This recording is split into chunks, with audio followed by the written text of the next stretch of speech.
ಏನೇ ಕಣ್ಣಿ ಸುಸ್ತ ನಿಂತು ಬಿಟ್ಟಲ್ಲ. ಅವ್ರು ಹೋಗಿದ್ ಬೆಂಗಳೂರಾದ್ರು.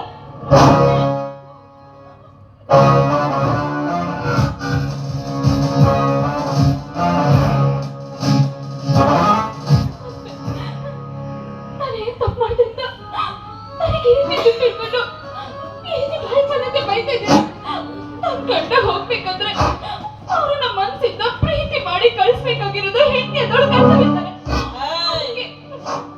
ಅವನೇನು ಮತ್ತು ಸುಡುಗಾಡಕ್ ಹೋಗಿಲ್ಲ.